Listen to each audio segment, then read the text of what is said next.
अस्सलाम वालेकुम। जी, उम्मीद है कि आप सब ठीक से होंगे और आपकी ईद भी अच्छी गुजरी होगी। अच्छा, हमारे पास एक गुड न्यूज़ है कि हमने अपना न्यू सॉफ्टवेयर 1.8 लॉन्च कर दिया है। कुछ दिन पहले हमने 1.7 लॉन्च किया था, जिसके ऊपर हमें कुछ फील्ड से फीडबैक आई थी और कुछ इम्प्रूवमेंट्स हमारे प्लान में थी जो हमने प्लान की हैं और 1.8 में इंट्रोड्यूस कर दी हैं। अभी हमारे पास जो है वो 1.8 आज लॉन्च हो गया। तो मैं बारी बारी उन चेंजेस के बारे में बताऊंगा और जो इश्यूज़ हमें पहले आ रहे थे उनके बारे में एक्सप्लेन करूंगा।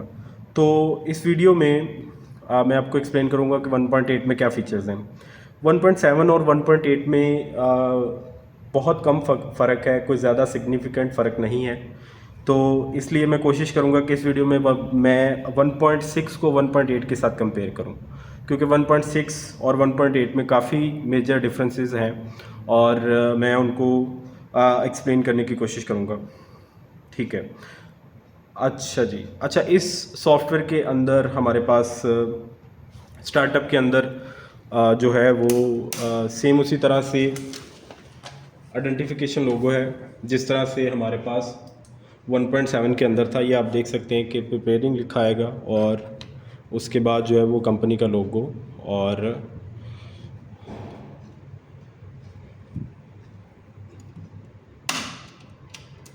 प्रिपेयरिंग और कंपनी का लोगो और 1.8 आर। आप देख सकते हैं कि सॉफ्ट स्टार्टर से जो है वो हमारा सिस्टम ऑन हो रहा है। रीस्टार्ट करते हैं। वेव का सॉफ्ट स्टार्टर आप चेक कर सकते हैं। हमारे पास यहाँ पे एसी आउटपुट वोल्ट्स हैं और यहाँ पे हमारी जो डीसी बस है वो वोल्टेज आ रहे हैं। ये डीसी बस है और ये आपका एसी आउटपुट है।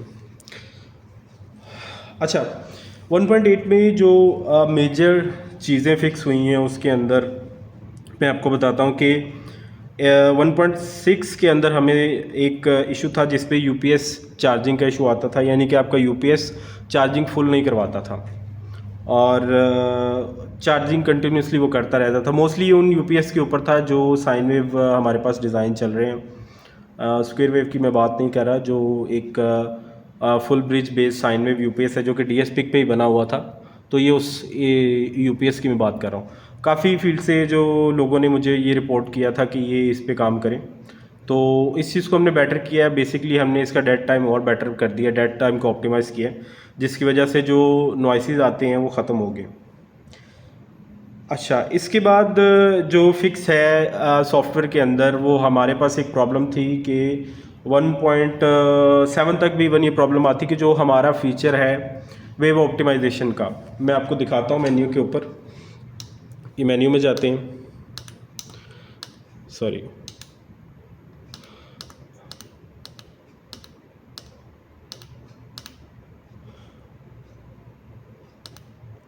Output wave auto. तो इसमें ये होता है कि आप या तो ऑटो सेलेक्ट करते हैं या मॉडिफाई या साइन वेव।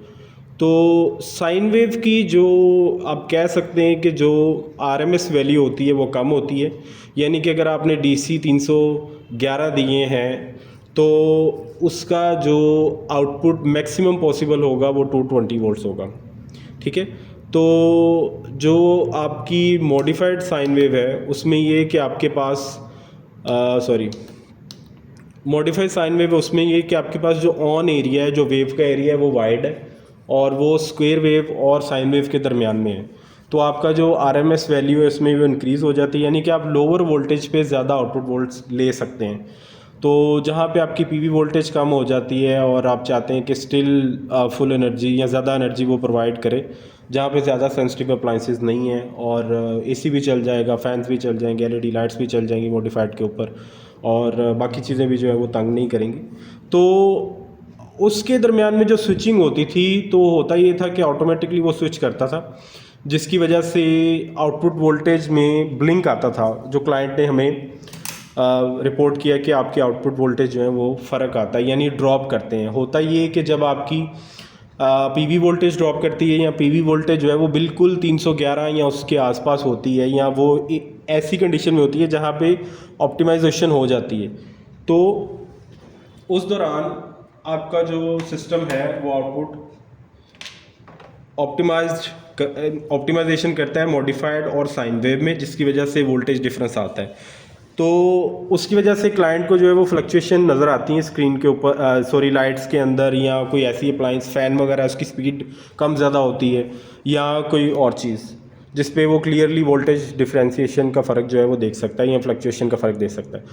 अभी हम लगाएंगे 1.6 और इसमें देखेंगे कि हमारी जो फ्लक्चुएशंस है वो किस पॉइंट पे आती हैं और ये किस तरह से जो अफेक्ट करते हैं। अभी आप देख सकते हैं कि जो ये स्टार्ट किया इसने मॉडिफाइड स्क्वायर वेव से स्टार्ट किया, बिल्कुल जो है वो राउंड टाइप है, और ये देखेंगे साइन वेव पे शिफ्ट हो गया।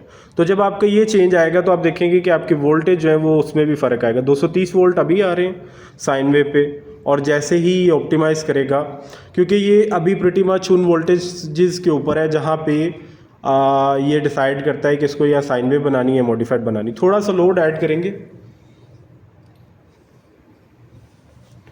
ट्राई करते हैं कि वो सिनेरियो क्रिएट करते हैं जिसमें आपकी जो फ्लक्चुएशंस आती हैं और इस तरह से फील आता है कि आउटपुट वोल्टेज जो है फ्लक्चुएट कर रही हैं।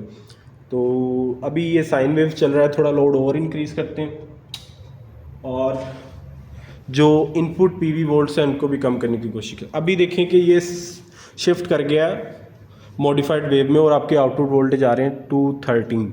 ठीक है, अभी ये देखते हैं कि ये देखें ये वापस साइन वेव में शिफ्ट हो गया, तो आपके आउटपुट वोल्टेज हो गए 221 और फिर से ये दोबारा मॉडिफाइड में आ गया। तो ये सिलसिला जो 1.6 के अंदर ये चलता रहता है। ये 10% लोड पे या 15% लोड, 20% लोड के दरमियान में डिपेंड करता है कि आपकी पीवी इनपुट वोल्टेज क्या है और आपकी आउटपुट वोल्टेज क्या है। नॉर्मली ये कि जब 100% ड्यूटी मीट हो जाती है साइन वेव पे और आउटपुट वोल्टेज पूरे नहीं हो पा रहे होते साइन वेव से, तो उसको वो शिफ्ट करता है 12-13 पे, सॉरी मॉडिफाइड वेव पे, जिससे जो है वो ऑप्टिमाइजेशन करने की कोशिश करता है। तो ये थोड़ा सा सिनेरियो इंटेलिजेंट नहीं था, जिसकी वजह से ये फ्लक्चुएशंस आती रहती हैं। तो आप ये देख सकते हैं कि ये इस वक्त ये सिचुएशन क्रिएट हो गई है और ये कर रहा है। या तो आप लोड इसका बढ़ा दें, या आपकी पीवी कम हो जाए या ज़्यादा हो जाए, बेहतर हो जाए, तब ये चीज़ ख़त्म हो जाएगी। लोड बढ़ा के देखते हैं। अभी इसके ऊपर हमने लोड कर दिया है ऑलमोस्ट 2000 वाट्स का लोड है, और जो साइन वेव ऑप्टिमाइजेशन है ये एक जगह पे स्टिल कर जाएगी एक सर्टेन पॉइंट पे आके। तो या लोड बहुत ज़्यादा हो या लोड कम हो, यानी कि आप उसको उस सिनेरियो से निकालने के लिए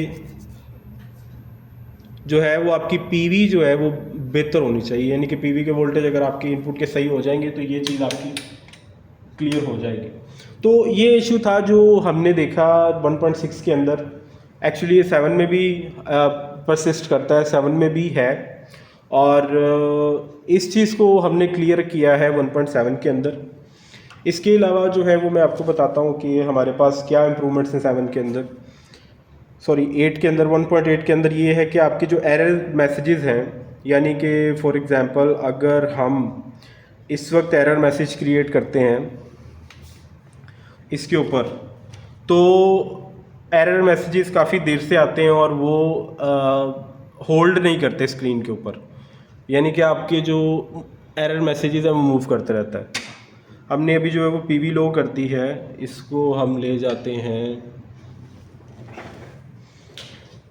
लोड डालते हैं, हमारी पीवी जो है वो आ गई है 121 पे। ठीक है, तो हमारे पास सोलर वी लो का एरर आ गया और ये एरर मूव कर गया। ये कंप्लेन थी कि कंसोल के ऊपर जो है वो एरर स्टिक करना चाहिए, एक जगह पे रखना चाहिए, ताकि यूज़र को पता लग सके कि सिस्टम के अंदर जो है वो इशू क्या चल रहा है।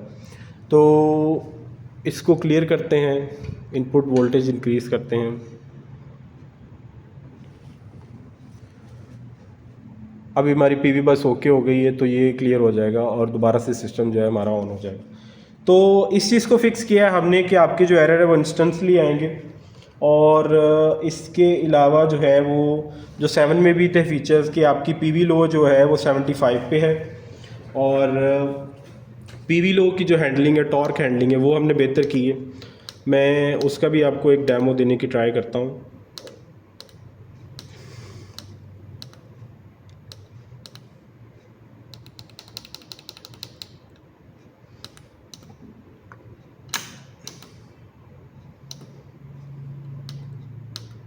मैक्सिमम लोड जो है वो इसके ऊपर 10,000 वॉट्स तक आप जा सकते हैं। अगर कोई रिक्वेस्ट करेगा तो हम उसको 15,000 तक भी करके दे सकते हैं। पीवी मिनिमम को रिड्यूस करते हैं, सेम 1.7 की तरह पीवी मिनिमम जो है वो हमारी 70 वोल्ट 75 वोल्ट्स तक जो है वो जा सकती है। सॉरी, अभी हम 1.6 टेस्ट कर रहे हैं तो इसमें 170 से नीचे नहीं जाएगी। तो चलिए शिफ्ट करते हैं 1.8 के ऊपर और देखते हैं कि उसका जो मेन्यू है वो किस तरह से वर्क करता है। और पी वी मैक्स 1.6 के ऊपर आप सबको पता है कि ये हमारी 550 से ऊपर नहीं जाएगी, ठीक है। तो इस सिस्टम को क्लोज़ करते हैं, नो सेव, ओके।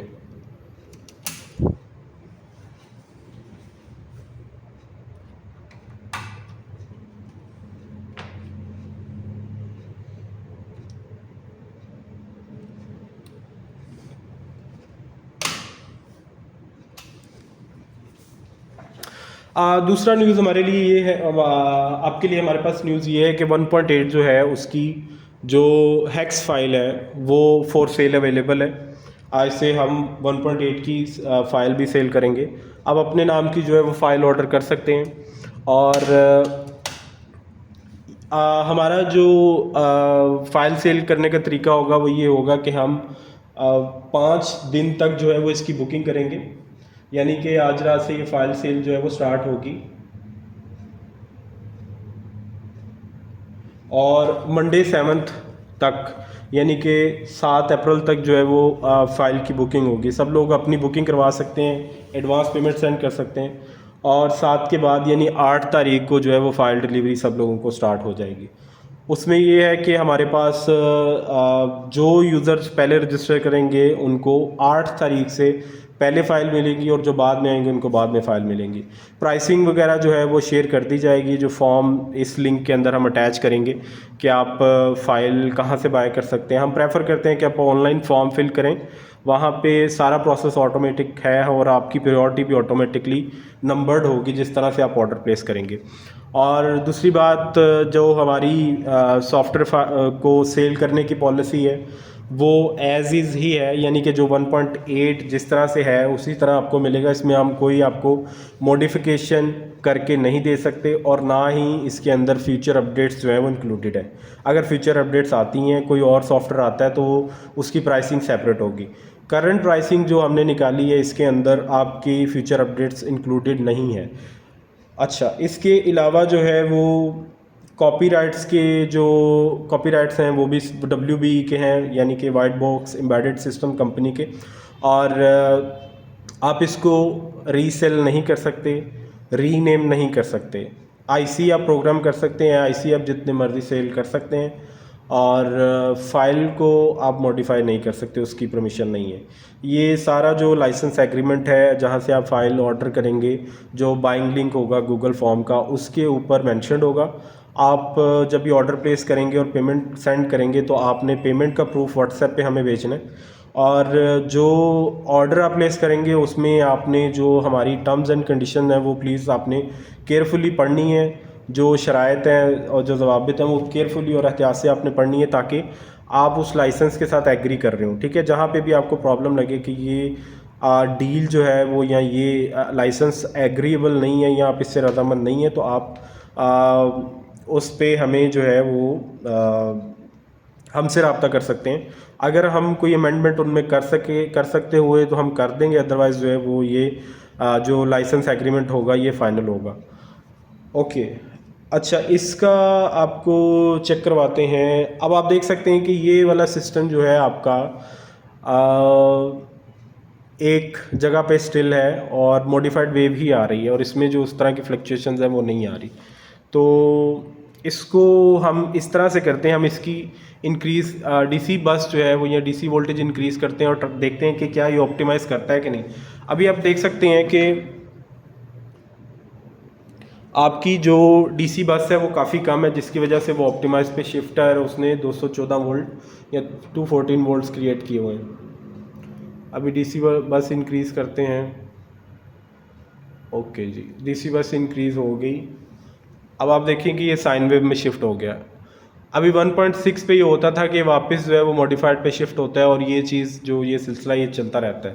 तो इस चीज़ पे देखेंगे कि ये इस तरह से बार बार ये मॉडिफाइड और साइन वेव में शिफ्ट करता है कि नहीं, और वोल्टेज फ्लक्चुएशन आते हैं कि नहीं। आप देख सकते हैं कि 220 वोल्ट्स जो है वो फिक्स्ड हैं, और आपकी जो डीसी बस है वो 337 आ रही है। इस पे लोड इंक्रीज करते हैं ताकि आपकी जो डीसी बस है वो ड्रॉप करे।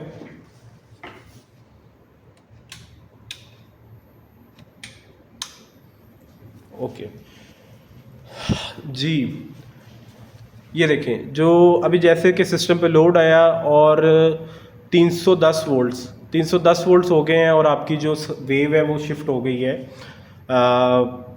मॉडिफाइड वेव पे।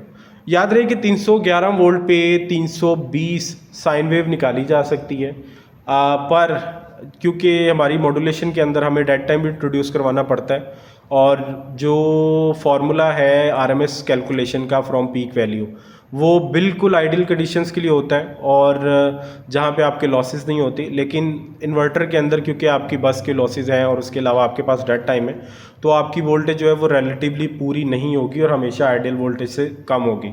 तो इस वक्त देख सकते हैं कि अब जब ये मॉडिफाइड पे शिफ्ट हो गया है, क्योंकि वेव ऑटोमेटिकली हमारी मूव करती है, ऑप्टिमाइज करती है, तो ये स्टिल हो गया।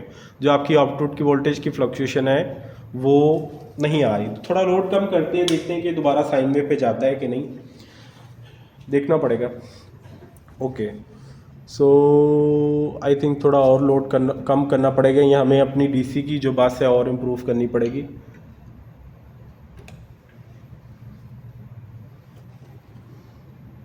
हाँ देखिए, डीसी बस इंप्रूव हुई है, 330 329 वोल्ट आए हैं, और आपका जो आउटपुट है वो दोबारा से साइन वेव पे जो है वो चला गया।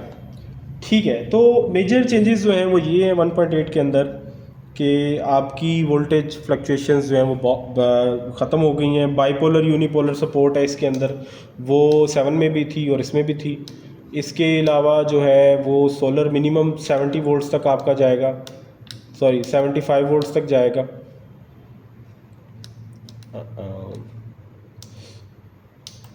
ओके, ये देख लेते हैं कि कितना कम से कम जाता है। इसको आप सेट कर सकते हैं अप टू डाउन टू 75, और सोलर मैक्स को आप सेट कर सकते हैं अप टू 650।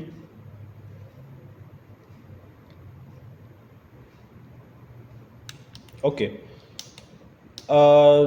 ठीक है, बाकी फीचर्स सारे वैसे ही हैं। यूनिपोलर बाइपोलर मॉड्यूलेशन, उसमें आपके पास इस तरह से कि आप अगर 2 कॉइल्स लगाते हैं अपने सिस्टम के ऊपर, यानी कि अगर आप हीट इवनली डिस्ट्रीब्यूट करना चाहते हैं अपने ब्रिज के अंदर, तो आप दोनों साइडों पे हाई फ्रिक्वेंसी दे सकते हैं। दोनों साइडों पे हाई फ्रिक्वेंसी आएगी तो इसका मतलब ये है कि आपके पास आपने 2 फिल्टर्स लगाने हैं आउटपुट के ऊपर, और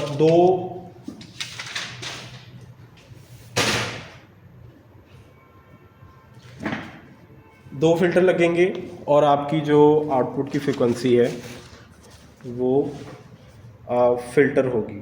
मैं कोशिश करता हूँ एक पिक्चर शेयर करने की जिसमें एक्सप्लेन किया जा रहा है यूनिपोलर और बाइपोलर मोड की।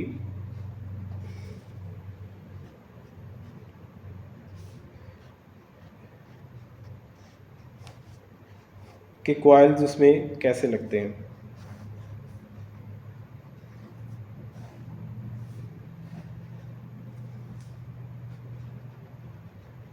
और इंडक्टर कैसे लगेगा।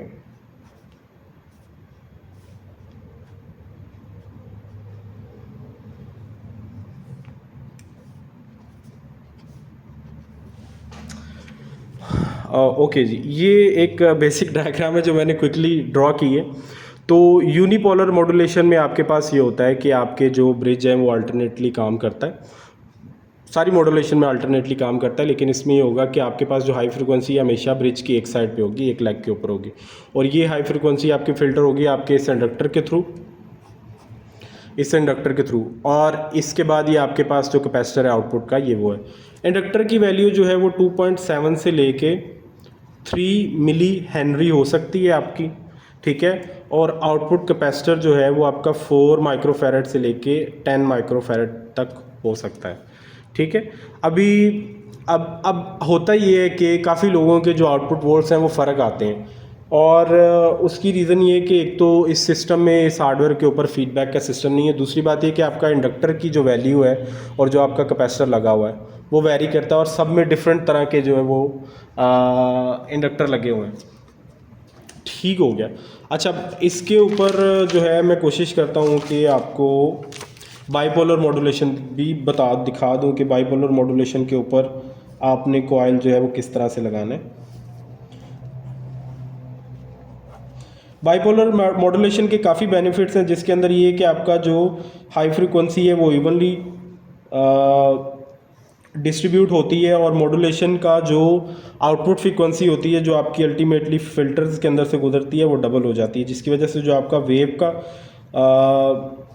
कंट्रोल है और नॉइसेस हैं, हार्मोनिक्स हैं, वो कम होते हैं, लेकिन उसको फ़िल्टर करना थोड़ा मुश्किल होता है। तो आपके जो इंडक्टर हैं वो मैं आपको दिखा देता हूँ कि कैसे लगेंगे। और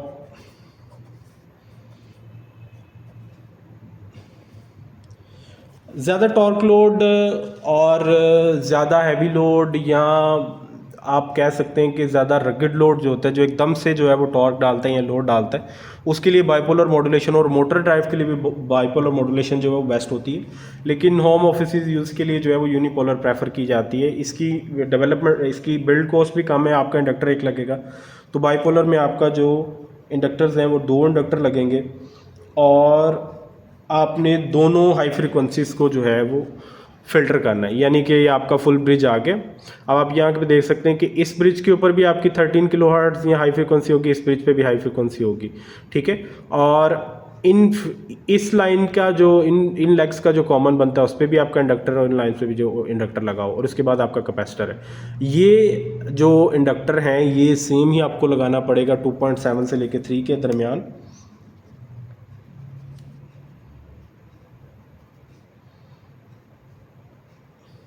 और इसी तरह कैपेसिटर भी आपका उसी तरह से होगा। तो ये जब आप इस तरह से इसको करेंगे तो आपकी जो वेव है वो स्मूथ हो जाएगी, और उसके जो EMI कम हो जाएंगे। याद रहे कि बाइपोलर के अंदर EMI कंट्रोल करना थोड़ा ज़्यादा डिफिकल्ट है, जिसकी वजह से आपके कैमरास के इशू और बाकी इश्यूज जो हैं वो आते हैं, लेकिन 2 कॉइल्स लगाने से वो सिग्निफिकेंटली कम हो जाते हैं। तो अगर आपका प्रेफर्ड जो है वो आप चाहते हैं कि ज़्यादा रगड सिस्टम हो और ज़्यादा मोटर टाइप लोड आपने चलाना है, तो आप उसको बाइपोलर पे शिफ्ट कर सकते हैं और इस तरह से 2 कॉइल लगा सकते हैं। तो आपने सिंपली जो है वो यहाँ से जाके जो बाइपोलर की सेटिंग है वो आपने सेलेक्ट करनी है, तो आपका सिस्टम जो है वो बाइपोलर पे मूव कर जाएगा।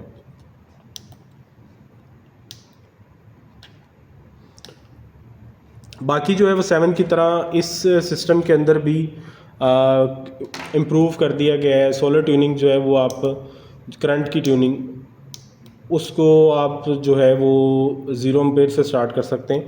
ट्यूनिंग के लिए बेस्ट ये होता है कि आप जो है वो 50% लोड पे कैलिब्रेट करें आपका सिस्टम जो होता है, यानी कि अगर आप 15 एम्पेयर का सिस्टम बना रहे हैं तो आप उसको जो है वो 7.5 एम्पेयर पे रख के कैलिब्रेट करें, ताकि जो भी आपके कैलिब्रेशन के एरर हैं वो आपके दोनों साइडों पे, अप साइड और डाउन साइड पे हाफ हाफ जो है वो डिस्ट्रीब्यूट हो जाएं।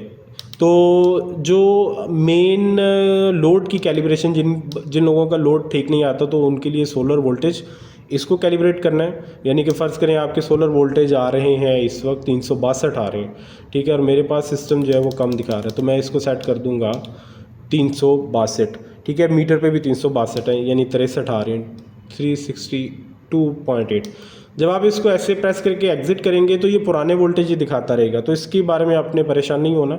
और जब आपने एग्ज़िट कर दिया तो आपकी जो कैलिब्रेशन का फैक्टर है वो सेव हो गया। अब आपके वोल्टेज चेंज होते भी रहेंगे तो उससे कोई मसला नहीं है, आपकी कैलिब्रेशन का फैक्टर कैलकुलेट हो गया, और वो सेव होंगी जब आप इसको सेव एंड एग्ज़िट करेंगे। अगर आप सिंपली एग्ज़िट कर देंगे तो आपकी जो कैलिब्रेशन है वो सेव नहीं हुई। तो जिस वक्त आप इस सेटिंग से यानी कि सोलर वी से एग्ज़िट करते हैं, यानी कि अभी आप फिर देखें कि 363 जो है वो मैंने सेट किए थे, ठीक है, मैं बाहर आ जाता हूँ, ये 370 कुछ दिखा रहा है, ठीक है। तो ये जो वोल्टेज हैं जब अप्लाई तभी होंगे जब आप इसको सेव एंड एग्ज़िट करेंगे, तो उसके बाद जो है वो आपका सिस्टम जो है वो ठीक से काम करेगा। ठीक हो गया। अच्छा, अब हार्डवेयर के अंदर काफ़ी लोगों ने पूछा है कि क्या चेंजेस हैं इस सॉफ्टवेयर के लिए, तो वो मैं एक्सप्लेन करता हूँ आपको। ये एक किट है एक मैन्युफैक्चरर की, हार्लोड से, काफ़ी पुराना मॉडल है।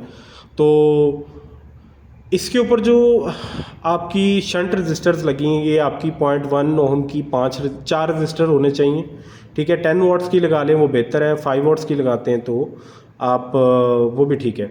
लेकिन ये 5 किलो वाट की सेटिंग के लिए अगर आप इसको बढ़ाते हैं तो आपको ये बढ़ानी चाहिए। 7 के लिए आप इसको 6 कर दें और 10 केवीए के लिए आप इनको बढ़ाएं। आपकी ये शंट रेजिस्टेंस है ये कम होनी चाहिए, यानी 0.1 की जो है वो 4 होनी चाहिए, यानी कि ये 0.05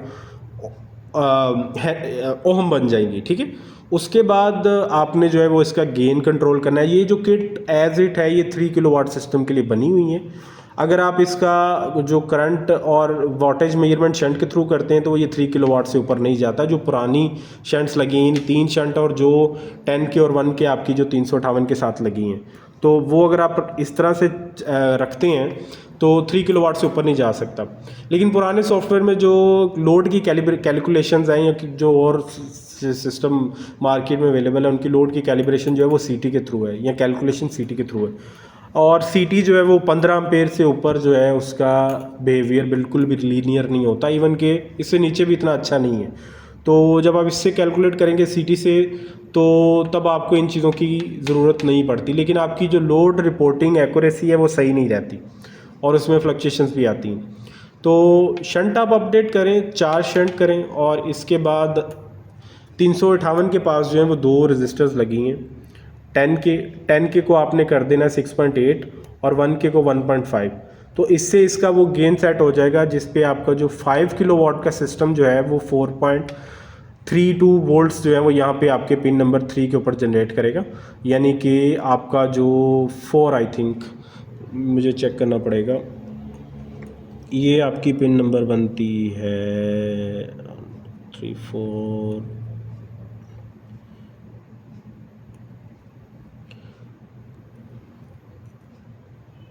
ओके। सो पिन नंबर 4 के ऊपर जो है वो आपका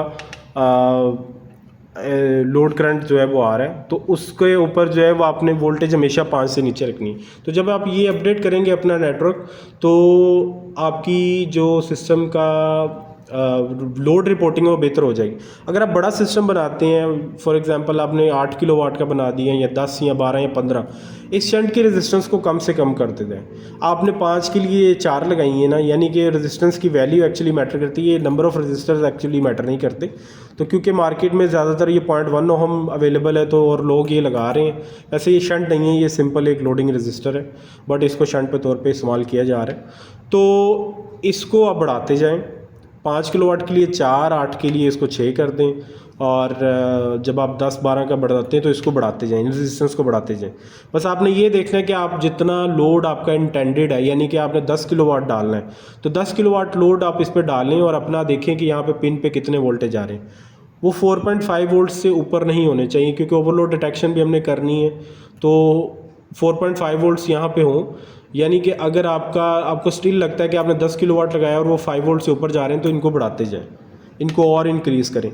और उसके बाद ये कि आप इससे भी गेन कंट्रोल कर सकते हैं, 10 के और 1 के को भी चेंज करके यहाँ पे आप वेरिएबल रजिस्टर लगा के गेन कंट्रोल कर सकते हैं। तो ये एडजस्टमेंट आपको करनी पड़ेगी। जो डिफ़ॉल्ट सिस्टम है वो 5 किलो वाट के लिए डिज़ाइन है हमारा सॉफ्टवेयर जो हम आपको बेचते हैं, ठीक है।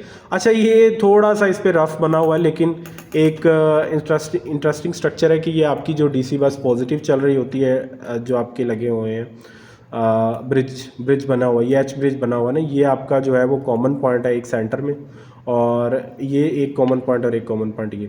तो जो बाईं तरफ वाले ब्रिज हैं आपके, ये वाले जो ब्रिज हैं बाईं तरफ वाले ब्रिज जो पिन नंबर 23-24 पे आ रहे हैं कंट्रोलर की, इनके ऊपर हाई फ्रिक्वेंसी आती है और इनका जो आउटपुट है ये इनका कॉमन आउटपुट आ रहा है। ये इनकी एक साइड पे पॉजिटिव है एक साइड पे नेगेटिव है, ये 4 जो आपके ब्रिजेस बने हैं या डायोड्स बने हुए हैं, तो इनका जो आउटपुट है इसके ऊपर आपका इंडक्टर लगना है, ठीक है। कुछ लोगों का इंडक्टर जो है वो गलत लगा हुआ है, इस साइड पर लगा है, फिर सीटी लगी है या सीटी के बाद में लगा हुआ है, तो वो प्रॉब्लम है।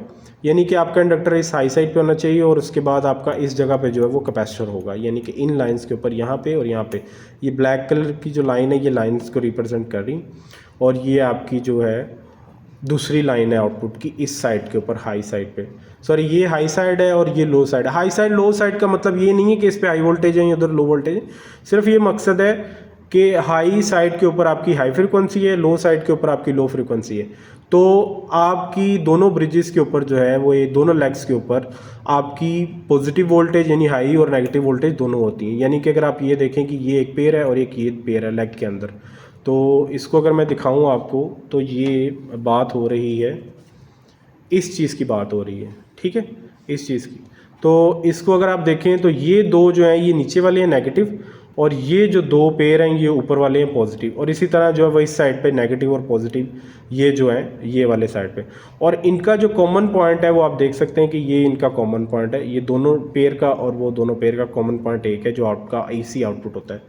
तो आपकी जो कॉइल है वो इस साइड पे होनी चाहिए जहाँ पे आपकी हाई फ्रिक्वेंसी आ रही है, और ये आपकी जो है वो लो साइड है, लो फ्रिक्वेंसी आ रही है। इधर आपको यूनिपोलर में ज़्यादा हीटिंग मिलेगी, ठीक है। दूसरा एक क्वेश्चन कुछ लोग करते हैं कि नो लोड के ऊपर जो है वो हीट होते हैं, IGBT हीट होते हैं, स्पेशली जो बड़े मॉड्यूल लोग लगाते हैं वो हीट होते हैं। तो इसका मतलब ये है कि अगर आपके सिस्टम नो लोड के ऊपर हीट हो रहा है और आपका लोड है, आप देखते हैं कि DC लाइन के ऊपर लोड आ रहा है, तो इसका मतलब ये है कि आपका जो मॉड्यूल है वो सिस्टम के साथ मैच नहीं किया, यानी कि उसका डेड टाइम जो है वो मैच नहीं किया, और आपका जो IGBT मॉड्यूल है वो स्लो है।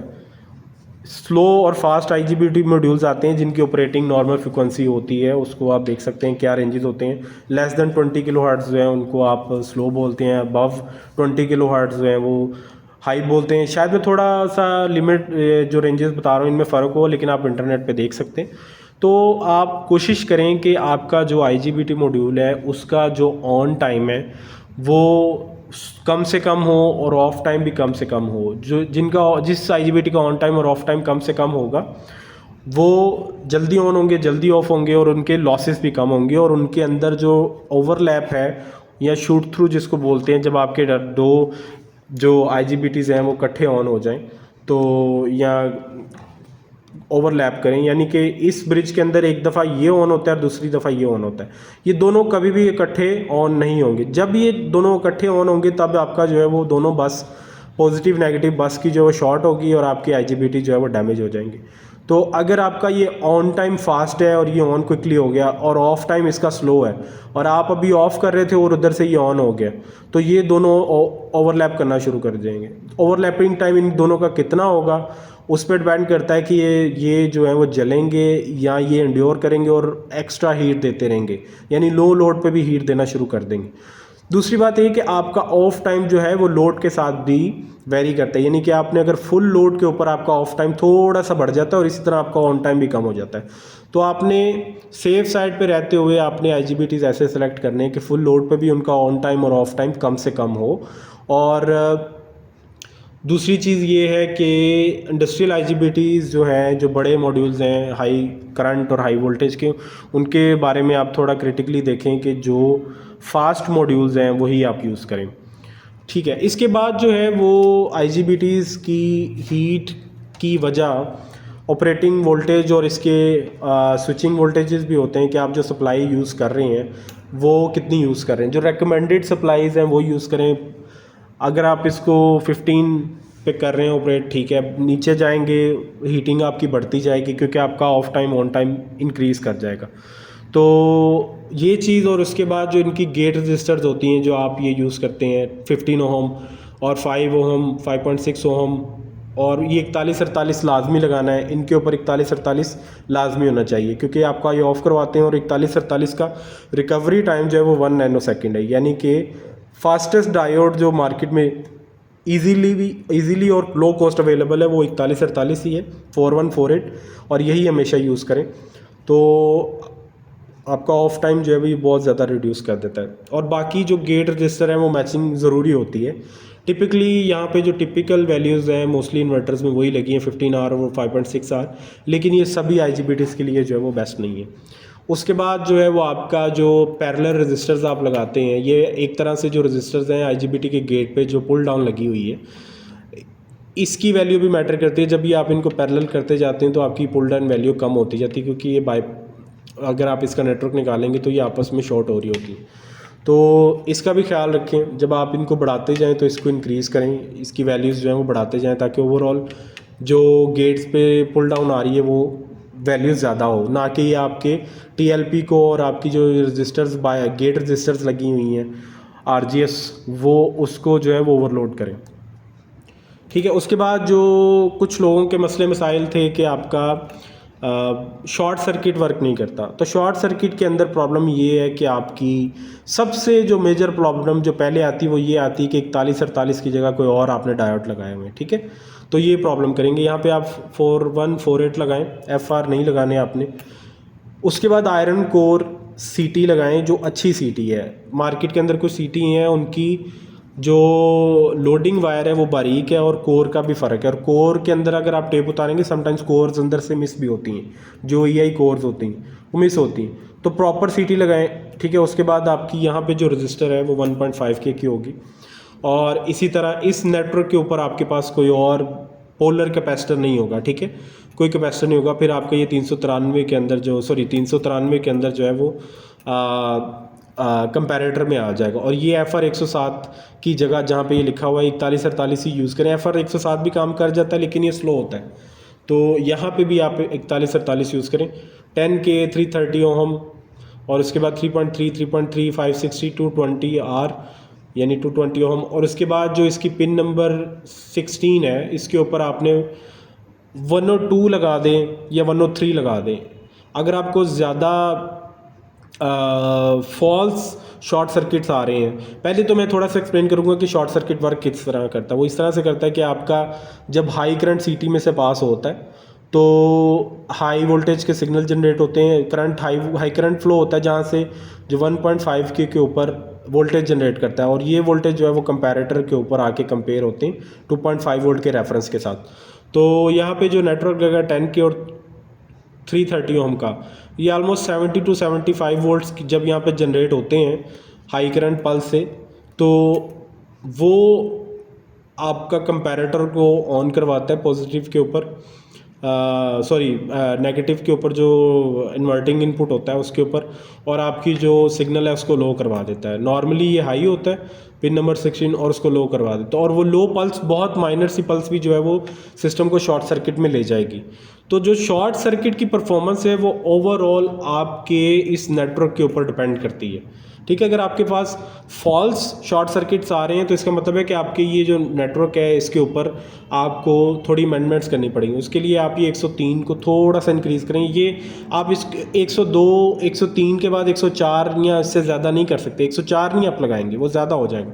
तो 103 के साथ आप 101 पैरेलल में कर दें, थोड़ा थोड़ा इंक्रीज़ करें क्योंकि ये बहुत सेंसिटिव चीज़ है।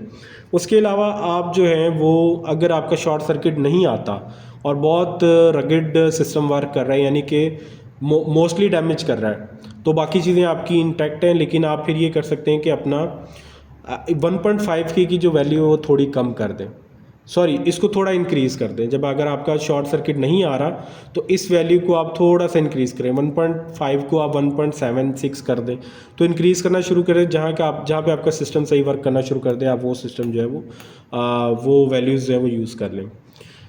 ठीक हो गया। इसके बाद जो है वो बात करेंगे हाई वोल्टेज सेटिंग की।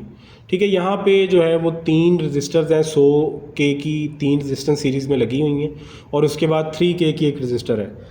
ये वोल्टेज 450 वोल्ट तक तो परफेक्ट काम करता है, नेटवर्क डिवाइडर जो है वो परफेक्ट काम करता है। कुछ लोगों ने इसको जो है वो 300K को यानी 100K को हटा के 560K की जो है वो रजिस्टर्स यूज़ की हुई हैं। तो जब आप कोई भी नेटवर्क इस पे बनाएंगे तो और इसके साथ जो है 560 और इसके साथ 10K लगाइए, यानी कि आपका जो सिस्टम है अब वो इस पे जब नेटवर्क पे वोल्टेज आएगी 550 तक, तो आपकी पिन के ऊपर जो है वो 5 वोल्ट से कम आएंगे सिग्नल। तो आप जो भी नेटवर्क चेंज करेंगे आपने खुद कैलकुलेट करना है कि आपके जो वोल्टेज बन रहे हैं जो डिवाइडर के साथ 10K के ऊपर या 3K के ऊपर, और इनका जहाँ पे ये मिल रहे हैं जीनर के ऊपर, तो वो सेफ़ लिमिट में होने चाहिए। और जब आप इनको मॉडिफाई करेंगे उसके हिसाब से आपने अपनी बस बिल रिकैलिब्रेट करनी है। यानी कि आपने अपने सिस्टम के जो वोल्टेज हैं, पीवी के जो वोल्टेज आ रहे हैं वो रिकैलिब्रेट करने हैं ताकि आपका सिस्टम उसको सही तरह से रीड कर सके। अच्छा, एक चीज़ जो एक्चुअली मुझे सबसे पहले मेंशन करनी चाहिए थी वो ये थी कि बहुत सारे लोगों को जो है वो LM7805 यानी 7805 जिसे हम कहते हैं वोल्टेज रेगुलेटर, इसकी हीट की प्रॉब्लम जो है वो नज़र आ रही है और वो हीट इशू कर रहा है, बहुत ज़्यादा हीट होता है। तो इसका सोल्यूशन, प्रॉब्लम की वजह क्या है? प्रॉब्लम की वजह ये कि क्लॉक फ्रिक्वेंसी जो सिस्टम की है वो चल रही है 117 मेगाहर्ट्ज़ पे ये सिस्टम चल रहा है, यानी कि जितनी इसकी फ्रिक्वेंसी पॉसिबल है उस पर ये चल रहा है विद 7.23 मेगाहर्ट्ज़ क्रिस्टल से। तो इसको जो मल्टीप्लाई करके जो मैक्सिमम बनती है उस पर ये परफॉर्म कर रहा है, जिसकी वजह से इसकी आउटपुट स्टेबिलिटी और ओवरलोड डिटेक्शन और शॉर्ट सर्किट प्रोटेक्शन ये सारी फास्ट है, जिसकी वजह से इसके एक्चुअली फीचर्स जो हैं वो ज़्यादा बेटर काम करते हैं। अगर हम फ्रिक्वेंसी पे कॉम्प्रोमाइज़ करेंगे तो वो चीज़ें स्लो हो जाएंगी। तो मैं इस पे आपको ये रेकमेंड करूँगा कि आप 7805 का हीट सिंक बड़ा कर दें। अगर ये फ़ैन के रास्ते में है तो वो ज़्यादा बेहतर है, या फिर आप इस तरह करें कि जो एक तरीका तो ये है कि आपका सिस्टम का जो करंट है वो रिड्यूस करना है। तो 7805 की जगह इससे पहले आप एक 2 स्टेज में कर लें, जो स्टेप डाउन है, यानी 7812 लगा लें, उसके बाद 7805 लगा लें और उसके बाद आपका ये सिस्टम है। तो 7805 जो है वो अगर आप लेस देन 50 मिली एम्प्स ड्रॉ कर रहे हैं तो बेस्ट वोल्टेज जो है वो 9 से 10 वोल्ट्स या 12 वोल्ट्स तक इसकी होती है। और अगर आप इससे करंट बढ़ाते हैं तो जो इसका इनपुट और आउटपुट का डिफरेंस है, यानी कि इस वक्त आपके 15 और आउटपुट पे 5 वोल्ट्स है, जितना ये डिफरेंस आपका बढ़ता जाएगा और जितना करंट बढ़ता जाएगा दोनों मल्टीप्लाई होकर इसकी जो हीटिंग है वो बनाएंगे, यानी कि इसकी हीटिंग जो है वो बढ़ती जाएगी। क्योंकि पुराने सिस्टम के अंदर जो है वो करंट लिमिट से नीचे था, यानी कि करंट कम था तो इतनी हीटिंग नहीं होती थी और आपकी वोल्टेज भी 15 चल जाती थी।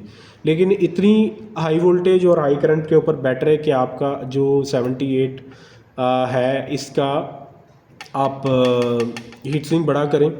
और दूसरा एक तरीका है वो एलसीडी की ब्राइटनेस कम करके है, यानी कि 3K3 को आप थोड़ा कम ज़्यादा करें जिसकी आपकी एलसीडी की ब्राइटनेस जो है वो कम ज़्यादा होगी, उससे भी थोड़ा करंट आपका कम हो जाएगा, लेकिन वो इतना सिग्निफिकेंटली इफेक्ट नहीं करेगा, बट टेस्ट करने में हर्ज नहीं, आप टेस्ट कर सकते हैं।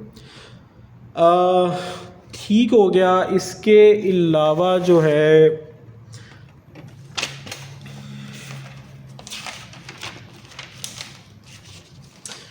असल में वीडियो थोड़ा लंबा बनाने का मकसद ही ये था कि जो भी क्वेश्चंस हैं वो हम काफ़ी दफ़ा कॉल्स पे लोगों को क्लियर कर चुके हैं, लेकिन मेरे ख्याल से जो वीडियोस हैं वो ज़्यादा इफेक्टिव वे है बताने का और सबको गाइड करने का कि आप इसको किस तरह से जो है वो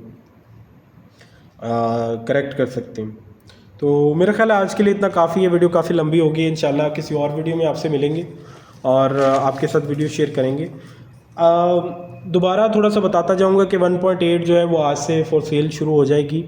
लिंक जो अटैच करेंगे उसमें जाके आप जो है वो बाय कर सकते हैं, अपनी बुकिंग करवा सकते हैं। बुकिंग बेस पे होगी, जो 7th डेट तक है, 7 अप्रैल तक हम इसकी बुकिंग करेंगे और 8 के बाद जो है वो फौरी फाइल्स जो है वो डिलीवरी करना शुरू कर देंगे। टर्म्स में दोबारा बता दूँ, आप नाम चेंज नहीं कर सकते, रीसेल नहीं कर सकते, और इसके अलावा जो है वो कोई और सेगमेंट मॉडिफाइड नहीं कर सकते, वो सिस्टम की बिहेवियर को इम्पेक्ट करेगा। तो आप अपने नाम से अपनी फ़ाइल बाय कर सकते हैं और जितने मर्ज़ी आईसी सेल कर सकते हैं, जितने मर्ज़ी इन्वर्टर्स के अंदर इसको इंस्टॉल कर सकते हैं। अब प्राइसिंग जो भी होगी वो फॉर्म के ऊपर होगी, प्राइसिंग फ़िक्स होगी, प्राइसिंग कम ज़्यादा नहीं होगी। और इसके अलावा मेरा मैसेज जो आउट ऑफ पाकिस्तान सुन रहे हैं और उनसे मैं सॉरी करना चाहूँगा, और थोड़ा लैंग्वेज बैरियर है, कुछ लोग अफ़गानिस्तान के हैं, कुछ इंडियन हैं, तो उनके लिए मैसेज है कि थोड़ा मैं लैंग्वेज चेंज करूँगा कि if you have any questions you can send us the DM और the personal message on the WhatsApp number provided, and for buying this file is for sale, and 1.8 is you can get from the buying link. We are attaching the link for the Google form, and you can fill out your description and all the requirements, and you can pay through the direct banking, and you can send us the screenshot of the payment proof, and we will deliver the file to you from the WhatsApp channel, from the WhatsApp medium, And regarding the terms, I would like to mention the terms that you cannot resell, you cannot edit the file, and also you cannot rename the file. So you can get as many copies as you want, unless you pay for each copy. But you cannot resell it, and you cannot rename the file and recreate the file for any other user. So these are the terms for all the people which are outside the Pakistan and watching, and this is my message for them. So thank you so much, video देखने के लिए बहुत शुक्रिया। और still जो है वो एक हमारा ग्रुप भी बन चुका है, जिसमें एक अनाउंसमेंट ग्रुप है, जिसमें जो है वो आप फॉलो कर सकते हैं। हम उसमें ही अपना पोस्ट करेंगे सबसे पहले फ़ाइल की सेल के लिए, और फ़ाइल की सेल के लिए लिंक। एक चीज़ और मैं मेंशन करना चाहूँगा टर्म्स के अंदर, ये है कि जो अपग्रेड्स हैं, फ्यूचर अपग्रेड्स हैं, कोई भी फ्यूचर अपग्रेड्स आती हैं, वो आपके इस पैकेज के अंदर, इस डील के अंदर शामिल नहीं होंगी। यानी कि आप वो फ़ाइल, जो नई कोई फ़ाइल आएगी तो उसके अंदर ये चीज़ें, जो भी उसके फीचर्स होंगे, वो आपको इस प्राइस में नहीं मिलेंगे। यानी इस पैकेज में, या ये आप बोलें कि ये फ़ाइल हमारे पास है ऑलरेडी है, तो आप हमें वो फ़ाइल दें, या कुछ चार्जेस लेके दे दें, तो ये अपग्रेड्स नहीं होंगी। और इसी वजह से, ताकि हम फ्यूचर अपग्रेड्स प्रॉमिस नहीं कर रहे, और डिपेंड करता है कि फ्यूचर अपग्रेड्स इसमें आती हैं या नहीं आती। हो सकता है कि बिल्कुल ना आए, और अगर कोई आएंगी तो वो आपके साथ न्यू रिलीजेस शेयर होती रहेंगी। और इसी वजह से हमने जो इसकी प्राइसिंग है वो बहुत ही मुनासिब रखी है, कि ताकि सब लोग बाय कर सकें। तो हमारा मोटो ये है कि सॉफ्टवेयर फॉर ऑल। पहले पॉलिसी थी हमारी सिर्फ आईसी बेचने की, और सिर्फ सॉफ्टवेयर एज अ सर्विस के हम डेली बेसिस पे उसको अपडेट करें और लेटेस्ट से लेटेस्ट चीज़ दें। बट वो मॉडल थोड़ा इफेक्टिव नहीं नज़र आ रहा। उसकी वजह जो है ये पायरेसी पॉलिसी, और पायरेसी मैं टर्म्स यूज़ करूँगा, माफिया। तो पायरेसी जो है और कॉपी वाला सिस्टम जो है वो थोड़ा हमारे ऑपरेशंस को डिस्टर्ब करता है, जिसकी वजह से सपोर्ट देने में और डेवलपमेंट करने में हमें प्रॉब्लम आती है। तो इसलिए हमने डिसाइड किया कि अब हम फाइल ही सेल करेंगे। बट अगर आपको स्टिल जो है वो आईसी चाहिए, प्रोग्राम्ड आईसी चाहिए अपने नाम का, या जेनेरिक आईसी चाहिए 1.8 के साथ, वो आप ऑर्डर कर सकते हैं। उसका फॉर्म भी हम बना के शेयर करेंगे, और आईसी की प्राइसिंग भी वहीं पे शेयर होगी। बाकी ऑल ओवर द पाकिस्तान हमसे आप ऑर्डर कर सकते हैं। आप जितने मर्ज़ी आईसी ऑर्डर कर सकते हैं, अपना आईसी भी भेज सकते हैं प्रोग्राम करवाने के लिए, उसके चार्जेस अलग हैं। फुल आईसी के चार्जेस अलग है, अपना नाम लिखवा सकते हैं। और इसके अलावा जो है वो हेल्प के लिए जो है वो आप हमें व्हाट्सएप पे मैसेज, वॉइस या वीडियो या टेक्स्ट मैसेज छोड़ सकते हैं। उसमें हम कोशिश करेंगे कि आपको टाइम से या जल्द से जल्द जो है वो आपको रिस्पॉन्स दें।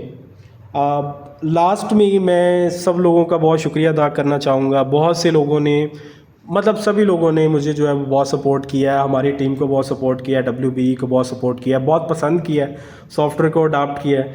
तो हमारे लिए बहुत खुशी की बात है कि हम एक आपको ऐसा सॉफ्टवेयर प्रोवाइड कर पा रहे हैं जिससे आपके मसले हल हो रहे हैं, और वो इतना मैस प्रोडक्शन में चला गया और मैसली प्रोड्यूस हो रहा है। फील्ड से इश्यूज़ आते हैं, काफ़ी मिक्स टाइप के इश्यूज़ आते हैं लोगों को। हम फुली अवेलेबल हैं उसको सॉल्व करने के लिए, मेरी टीम अवेलेबल है।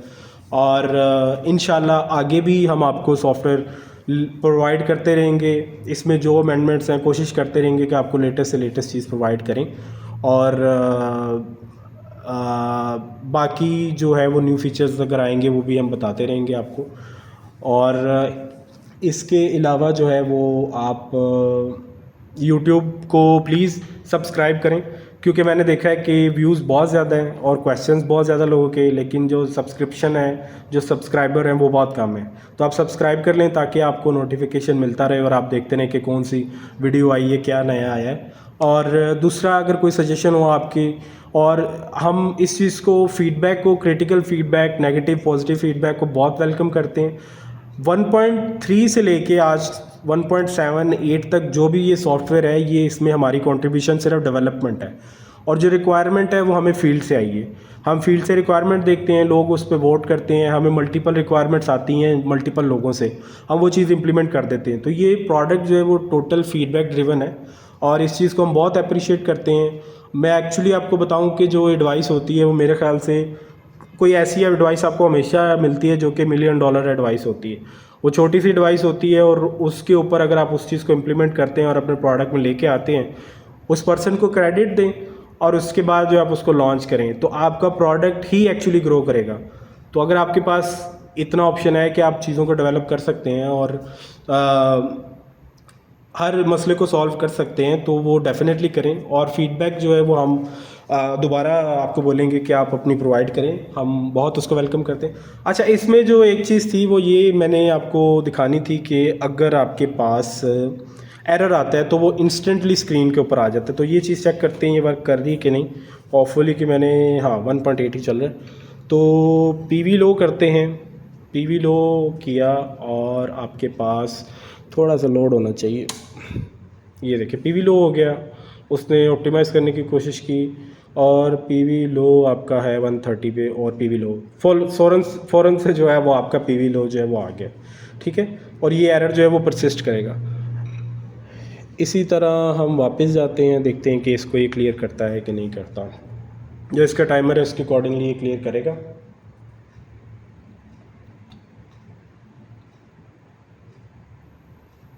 ओके, गुड हो गया।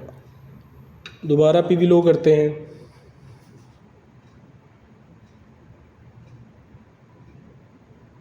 ओके, फिर से जो एरर है वो आपका क्विकली आ गया।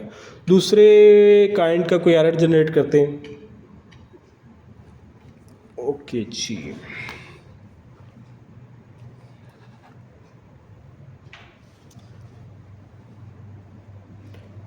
वोल्टेज नॉर्मल रिटर्न हो गया है। अच्छा, हर एरर के बाद आपका सॉफ्ट रीस्टार्ट ही होगा हमेशा से।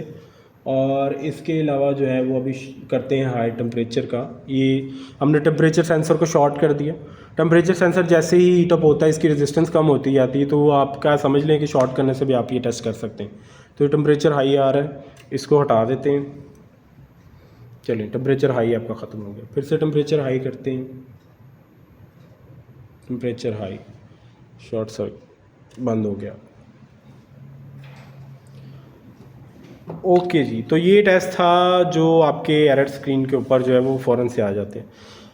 थैंक यू सो मच आपके टाइम के लिए, आपकी फ़ीडबैक के लिए। ऑर्डर का तरीका डिस्क्रिप्शन में होगा, व्हाट्सएप भी डिस्क्रिप्शन में होगी, और